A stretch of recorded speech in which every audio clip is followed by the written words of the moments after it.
जब अंग्रेजों का गुलाम था ये हमारा भारत, उस समय अमेरिका से एक मिशनरी को भेजा गया। उसको भेजा गया कि जाओ भारत और जाकर के भारत को ईसाई राष्ट्र बनाओ। और वो 21-22 साल का नौजवान था जिसका नाम था सैमुअल इवान स्टॉक। ईसाई राष्ट्र का मिशन देकर के उसको भेजा गया। वो भारत आया, भारत में शिमला गया, वहां पर उसने एक तरफ से लोगों को ईसाई बनाना प्रारंभ कर दिया। जब धीरे धीरे काम चलने लगा तो अचानक से हिमाचल में प्लेग की बीमारी फैल गई। जैसे आज कोरोना की बीमारी फैल गई, ठीक उसी प्रकार प्लेग की बीमारी भी छुआछूत की बीमारी थी। लोग अपने परिजनों को छोड़ छोड़ करके भागने लगे। जैसे घर में किसी को प्लेग हो गया तो घर में छोड़ करके चले गए। तो ऐसे ही जब देखा सैमुअल इवान स्टॉक ने कि जब ऐसी परिस्थिति पैदा हो गई कि लोग अपने परिजनों को छोड़ छोड़ करके भागने लगे, उस समय वहां पर एक समाज सेवी थे जिनका नाम था पंडित रुलियाराम। वो पंडित रुलियाराम निस्वार्थ भाव से ऐसे लावारिस पड़े लोगों की सेवा कर रहे थे। तो सैमुअल इवान स्टॉक ने देखा कि पंडित रुलियाराम एक खाट के पास हैं जहां पर एक वृद्ध आदमी को लेटा हुआ है और वो प्लेग के मारे तड़प रहा है और उसके गले में एक गिल्टी हो गई है जिसके मारे उसको तड़पन हो रही है। तो पंडित रुलियाराम ने क्या करा, एक कपड़ा लिया, उसकी गर्दन पे रखा और मुंह से उस गिल्टी को निकाल करके उसकी पीड़ा को खत्म कर दिया। उसका मवाद मुंह से निकाला। और जब इस दृश्य को सैमुअल इवान स्टॉक नाम के मिशनरी ने देखा, उसने कहा ये तो सेवा की अत्यंत पराकाष्ठा है, सेवा की उत्कृष्टता है। मैं जो सेवा के नाम पर लोगों को ईसाई बना रहा हूं, ये तो फरेब है, ये तो धोखा है, ये तो फ्रॉडगिरी है, ये तो षड्यंत्र है और ये तो निस्वार्थ सेवा है जहां इनको कुछ नहीं मिलना, ये मर भी सकते हैं, छूने पे लोग मर जा रहे हैं और ये उनकी ऐसी सेवा कर रहा है। उस समय सैमुअल इवान स्टॉक का हृदय परिवर्तन हो गया। तो उनने पंडित रुलियाराम से कहा, सैमुअल इवान स्टॉक ने, कि ये क्या सिद्धांत है, कौन से ऐसे सिद्धांत हैं जिसके चलते आपके अंदर इतनी तन्मयता, इतनी तल्लीनता है लोगों की समाज की सेवा के प्रति। तो पंडित रुलियाराम ने कहा, ये सनातन धर्म के सार्वभौमिक सिद्धांत हैं जो हमें मानवतावाद का उपदेश देते हैं और मैं वही कर रहा हूं। संगच्छध्वम संवदध्वम संवो मनांसि जानताम सर्वे भवन्तु सुखिना सर्वे संतु निरामया के सिद्धांतों को पालन कर रहा हूं। तो सैमुअल इवान स्टॉक ने कहा, मैं भी ये सनातन धर्म के सिद्धांत जानना चाहता हूं।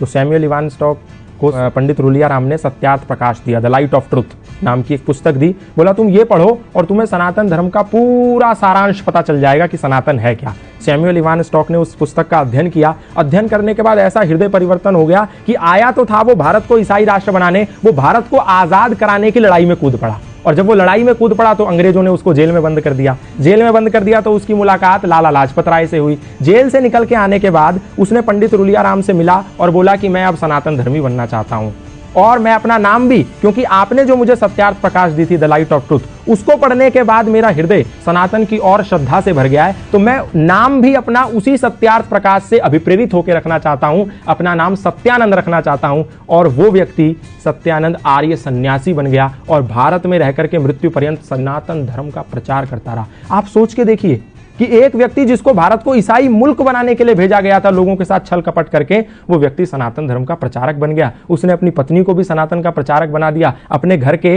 एक कोने में यज्ञशाला खोल दी। आज भी हिमाचल प्रदेश में जाएंगे तो वो यज्ञशाला विद्यमान है। वहां उपनिषदों के मंत्र उकेरे हुए हैं उस यज्ञशाला में। उसके घर में आज भी वो भगवत गीता के श्लोक लिखे हुए हैं। तो ये प्रमाण है कि सनातन को कभी ना उस समय, ना आज, ना आने वाले समय में कभी भी लोगों पर थोपा नहीं गया, ना तो तलवार के जोर पे, ना भय और लालच और षड्यंत्र के जोर पे। सनातन से लोग आए और प्रभावित हो गए। फादर कैमिल बुल के ईसाई मिशनरी थे, आए, रामायण से प्रभावित हो गए, सनातन धर्म का प्रचार करने लगे। बाहर से लूसी गेस्ट आई, सनातन धर्म से प्रभावित हो गई, भारत में गुरुकुल खोल दिया।